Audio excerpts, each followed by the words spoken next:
Hi, Annalisa Six here with the Lady of Leisure and the Sober Curator here to give you the March 2023 forecast for the rising and sun sign of Leo.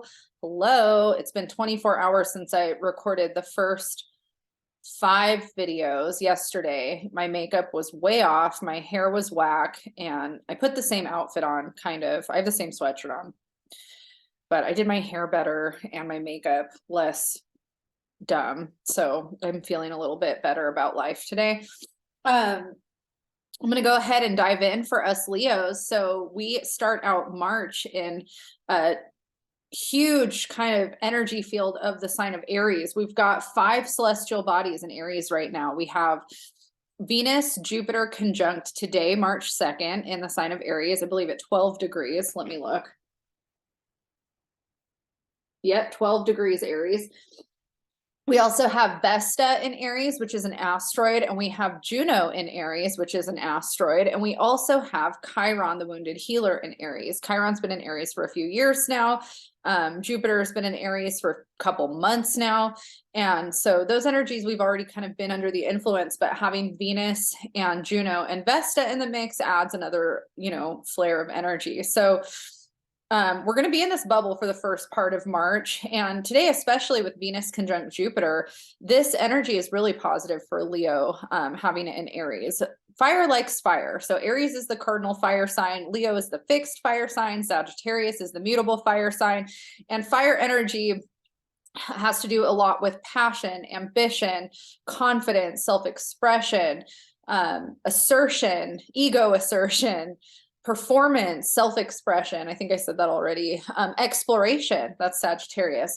Aries energy, being cardinal fire, has a lot more to do with how we insert and assert ourself in our lives, how we also relate to ourselves in a personal way. Aries rules the first house in astrology. Aries is also ruled by the planet Mars, which is the planet that rules action, war, determination.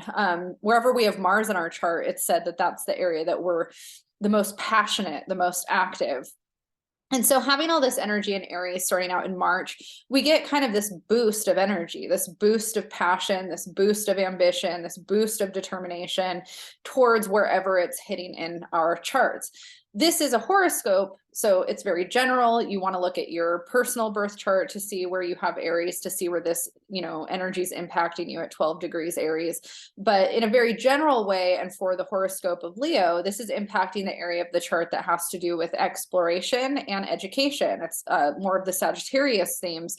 So we have spirituality, belief systems, our philosophies on those belief systems. And one of the things about having Jupiter and Venus here is that we really benefit from having teachers in our lives that are opening us up to exploring new things that may be out of our wheelhouse or out of our, I don't know if comfort zone is the right word, but more so just maybe deeper down the rabbit hole, or, further out than maybe we've explored before. And, it's a good time to kind of be learning from people that you feel empowered by, if that makes sense.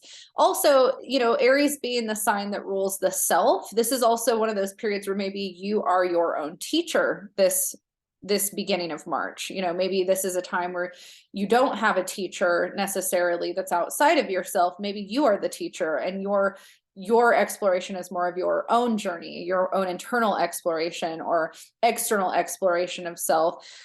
Venus and Jupiter in this area of the chart also represent travel, specifically long distance travel. And so, Leo, if you're having an itch to go somewhere or do something, this is a positive time for you to do that. You're actually very much supported in taking a trip, whether it's long distance or short distance. This area of the chart represents other cultures and, enjoying the experience of learning about other cultures or experiencing other cultures. I need to wipe my nose, excuse me. Having some little tinges of allergies that I get every year out here. So we have this opportunity during this beginning of March to either physically go explore something new or internally explore something new. And, maybe we're evaluating belief systems or having certain ideas change that we previously had. So the other thing too with Jupiter and Venus conjunct in Aries today is that we might feel this need to level up in our lives in some way. And so if there's certain goals that you have where you're thinking of taking yourself to the next level in something that you're pursuing, this is a great time for that, especially if it's education related. Like if you're looking at getting another certification in something or wanting to sign up for a program, this is actually really supported right now during this time and will be supported for the first half of March. I mean, honestly, the full month of March, it's supported because by the end of March, Mercury is going to be in Aries. And even though Venus is going to be gone out of Aries, Mercury is going to be joining the Aries party in Aries season. And so this area gets highlighted again. So it's just kind of the theme for March for the Leo rising and sun individual. Let's talk about Mercury. So we start out today's actually the last day, March 2nd. Today is the last day that Mercury is going to be in the sign of Aquarius. So we actually have a conjunction between Mercury and Saturn today.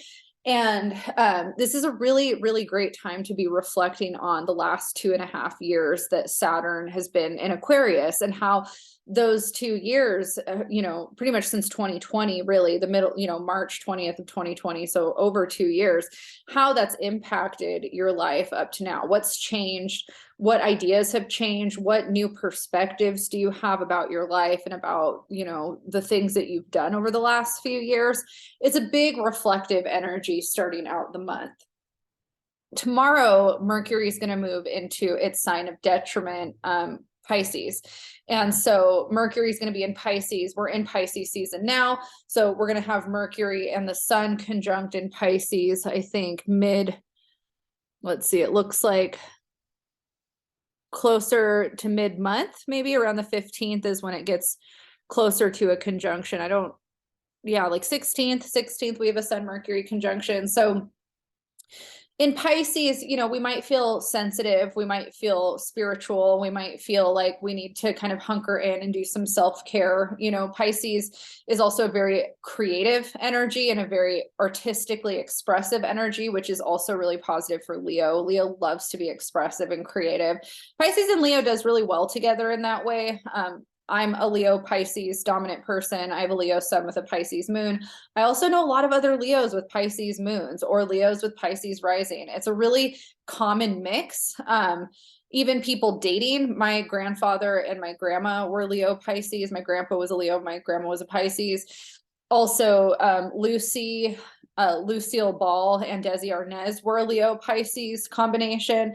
And even though the energies are so different, I think the reason why they complement each other in many ways, despite the signs making a harder aspect to each other, is that they're both so into creativity and creative expression. Pisces has more of the fantastical, kind of whimsical vibe. And Leo has this very out loud, here I am, this is me, kind of vibe. And so I think that when we have, the Leo horoscope and all this Pisces energy, for some Leos, it might be too emotional. It might be too feeling centered, but it's a really great time for the imagination and for tuning into your creative energy. So Mercury, it's considered to be in detriment in Pisces because it's the ruler of Virgo, and Mercury in Pisces can sometimes be confused, not see things clearly. Discernment can be really hard with Mercury in Pisces. So those are things to be mindful of. We could easily get lost in our feelings, or we could easily get lost in the imaginal realm and kind of the big dreams that we have, only to be disappointed when they are not quite as big as we had hoped once they come to fruition. So those are things, to kind of be mindful, that you might have a tendency towards in the first half of March, especially with all that Aries energy driving everything forward. You might be like, I am shooting for the moon with these dreams. Only, by mid-month when Venus enters Taurus, Juno enters Taurus, and, maybe later on in the year when we enter Taurus season, where the practicality of the vision or the plan comes into focus, and then we're kind of slowed down. We're like, oh, this actually isn't going to work the way that I was hoping it was going to. So, I'm a big dreamer. I like to shoot for the stars. I'm like, if I want it, I'm going to make it happen one way or another, even if I have to wait 10 years. That's how I operate. So I'm not saying not to chase your dreams. I'm just saying, there might be some things that bring us back down to earth a little bit in the reality of accomplishing them. So dream big this month, but, keep your steps, the reality steps in focus. And, I've got people in my life, when they hear the word reality, they automatically are like, ugh. So let's talk about reality. Reality is subjective, right? When I'm referring to reality, I'm talking about the fact that there are systems and steps usually that, it's like 1 + 1 = 2. Like that's the laws that we have to abide by in this reality. And so, if you want to buy a house, there's just certain stuff you got to do if you want to buy a house. If you want to go blonde, there's certain stuff you have to do if you want to go blonde. If you want to buy a certain car, there's certain stuff you have to do. Those are just the facts, right? And so it doesn't have to be being reality focused or being focused on the steps that it takes to make the vision possible. Doesn't have to be a negative thing. It can be part of the Aries determination power that we have to say, I'm going to figure it out.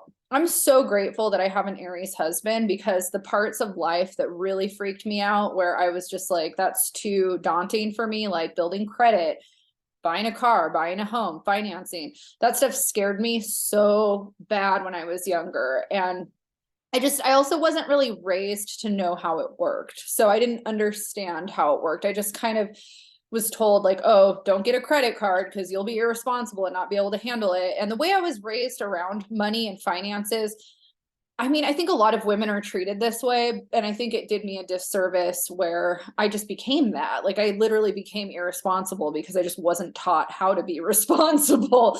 And once my husband started teaching himself, we asked friends that were really good with money and building credit and things like that. But once he started doing it, I learned from him, and his parents were a lot better at teaching him those things. And so, through my friends that had their shit really together and through my husband putting that into motion, it became less scary for me. And I just started to do the reality steps, right? Because the only way that my dreams were going to come true on my vision board was if I did that piece of it. I could sit and vision board all day, and sure, maybe I'd have some amazing experiences in my life, but if I wanted to obtain that for myself and have that sense of ownership, there's necessary steps that had to take place. And we did them in a couple years. It actually didn't really, it felt like it took a long time, but it really didn't. So I think those are some good things to keep in mind when you're in this kind of energy of wanting to dream big and you've got this really good action-oriented energy. And when people say, well, let's be realistic, that doesn't mean that we're a wet blanket saying, don't follow your dreams. That's let's figure out how do we actually get there. There are some people though that will say, let's be realistic. And that's because they have limiting beliefs where they actually don't believe that they can get those things. That's totally different. To me, being realistic means what's the real plan of how we get there, right? So not to shoot down anybody's dreams. That's all I'm saying. Because Leo, Pisces likes to dream big.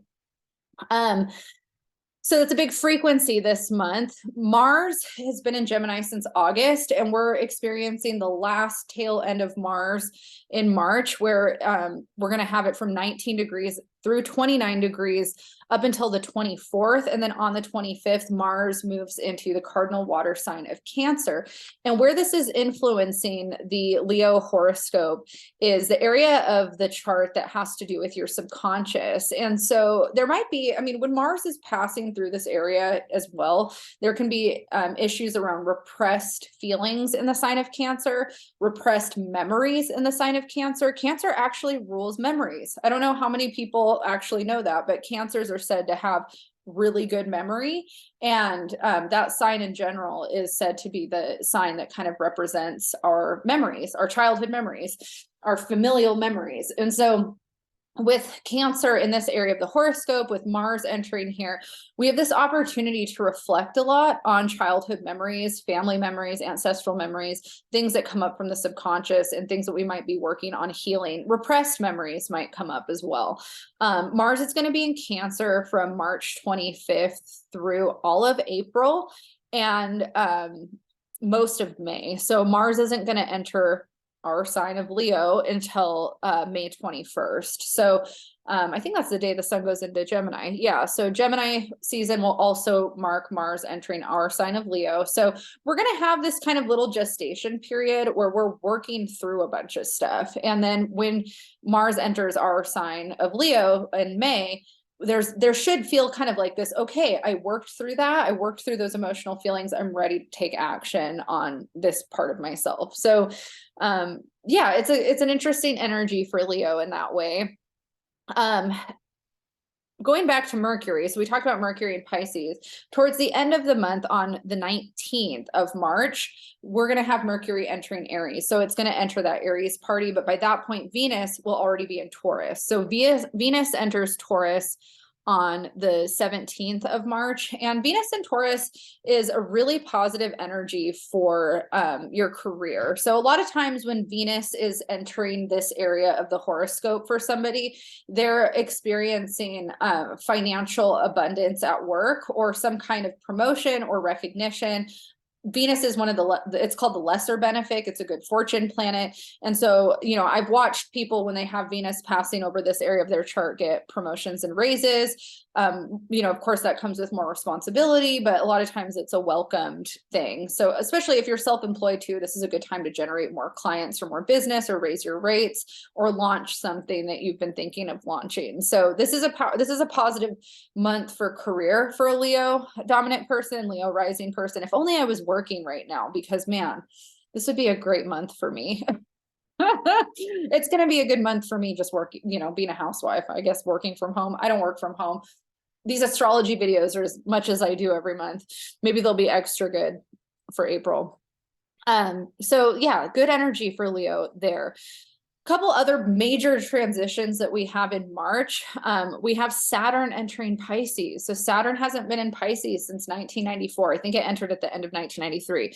And so, you know, obviously I was a baby practically. I mean, I was 4 years old in 1994. So when I think back to when I was 4, I don't have a lot of memories. So, you know, if you're older than me, you might look back and think, what were you doing in 1994 and 1995? The last time Saturn was in Pisces. What I do instead, since I only have so many memories as a 4 or 5-year-old, I think back to, I just remembered Lion King came out when Saturn was in Pisces. That was great. Maybe there'll be a new Lion King. Oh, there already was one.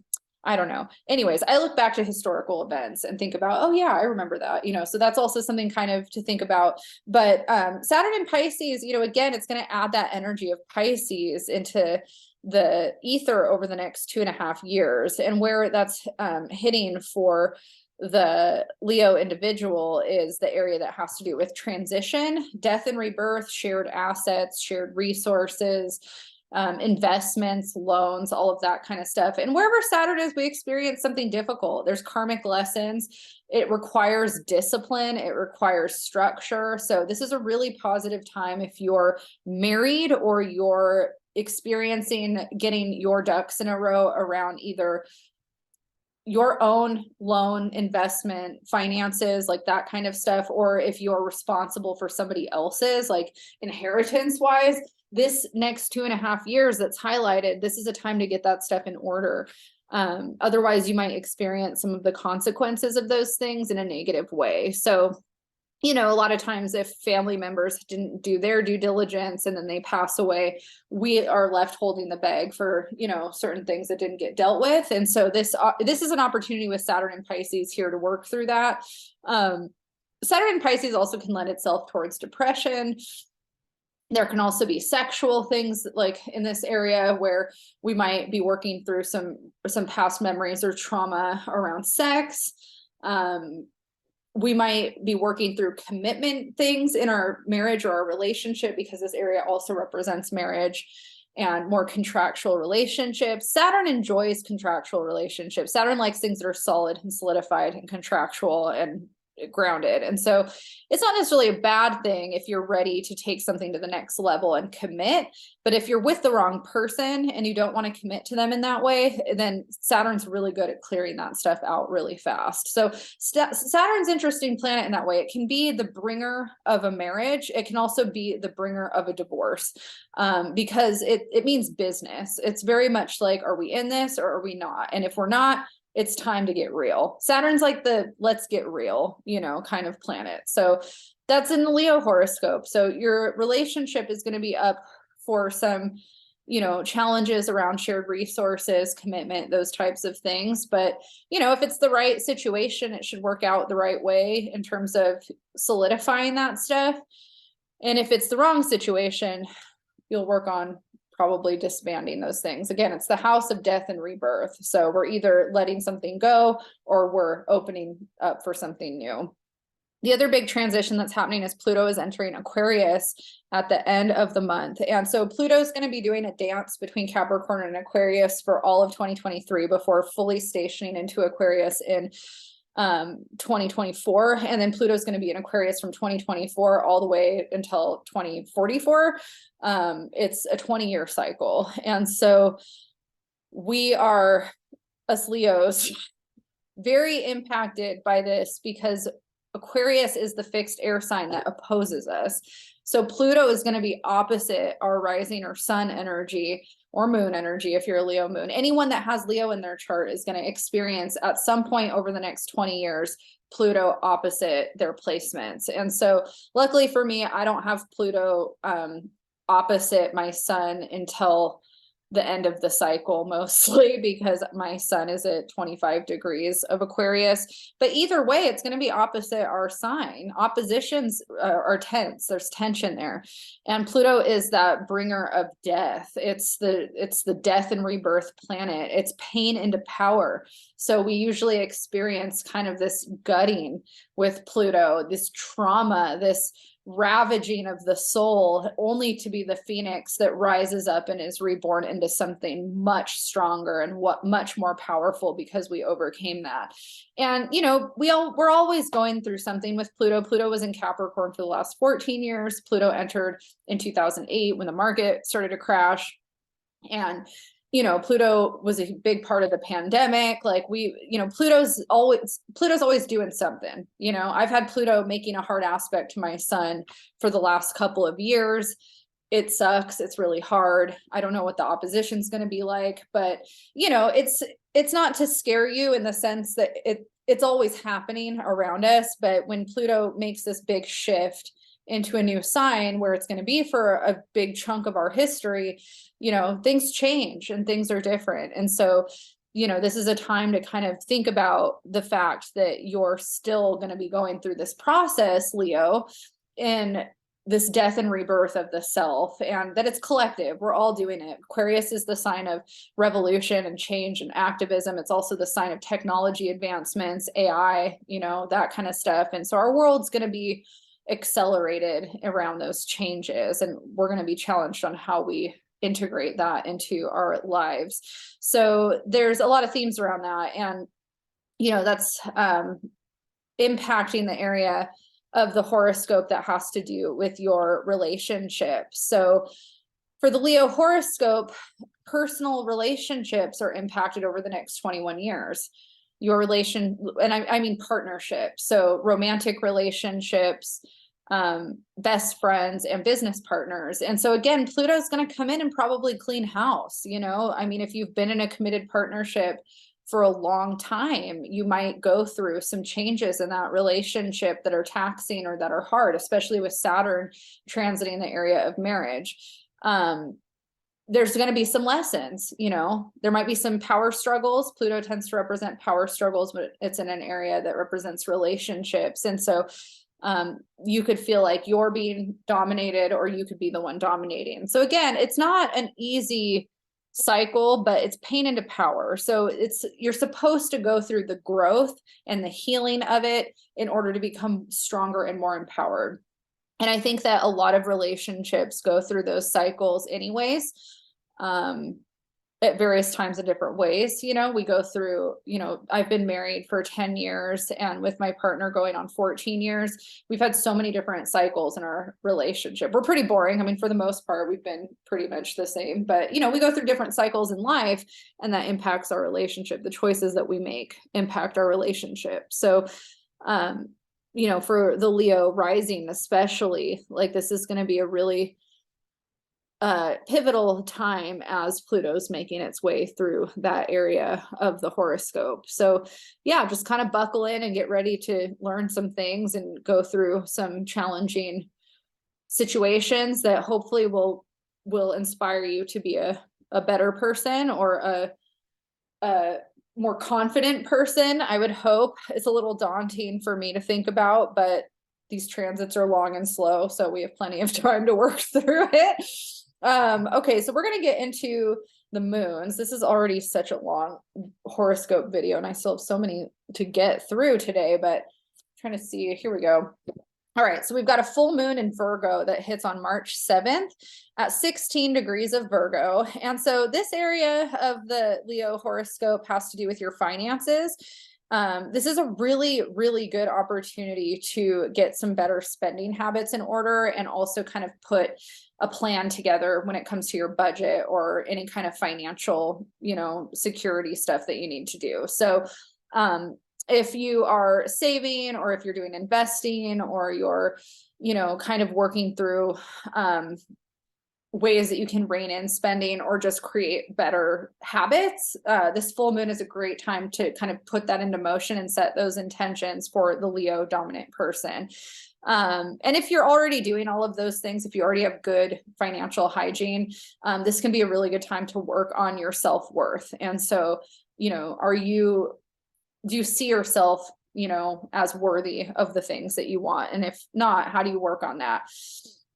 Full moons are a great time for releasing and letting go of things that are no longer serving us. So this moon is also really good for kind of cleaning out anything in your space physically that isn't serving you. And that could have to do with also, you know, because it's in the money area of the chart and kind of like the resources area or personal relationship to money. That could also be us reflecting on, you know, things that we have around us that aren't promoting abundance or, you know, self-worth. Like I think for me, like one of the things I used to do was hold on to things that were broken, that I just had sentimental attachment to, but they were kind of ugly and making my space just look kind of crazy. I mean, obviously my background right now, it's not it's kind of that example, actually. I really want to redo the background of these videos. And I feel like this whole thing, like I did for like an Elvis inspired video and then just never changed it. And it was better when I did it. Now it's falling apart, but it's like that kind of stuff, you know, like where you're like, I'm going to deal with it later. And then it just kind of has weird vibes, weird energy. Like this full moon coming up on the 7th is a great time to kind of clean all that up and hit reset, make your space fresh, get rid of things that don't make you feel good, you know? The next moon that we have is the new moon that's happening on March 21st at 0 degrees Aries. So the spring equinox comes on March 20th. So we'll have the astrological new year. It's Aries season. Mercury's in Aries, Venus is in Taurus. We're going to have some good energy. And then we have this great new moon kicking us off the next day that's conjunct Mercury. So Mercury's going to be in the mix with this. And you know, again, the area that it's hitting in the chart for the Leo horoscope has to do with our belief systems. You know, this is a great time to ask yourself, am I living in line with my belief systems? And, you know, what intentions do I want to set for my own personal exploration of self for the next year? You know, this is the astrological new year. So this is a great time to reflect on your belief systems, your ideas, and how it influences your perception of self. I know I've definitely had so much change just recently over my belief systems and how I perceive what's right for me. You know, I think that as a Leo, this new moon is going to it's going to be a really good time to kind of tell, you know, the world that you're open to receiving some different ideologies, or, you know, willing to change your mind on maybe things that you were more rigid about in the past. So I think it's good. This was a long video. I talked a lot. I'm on my second latte. I still have half the zodiac to get through. So Leo, I'm going to let you go. Happy March to us and good luck.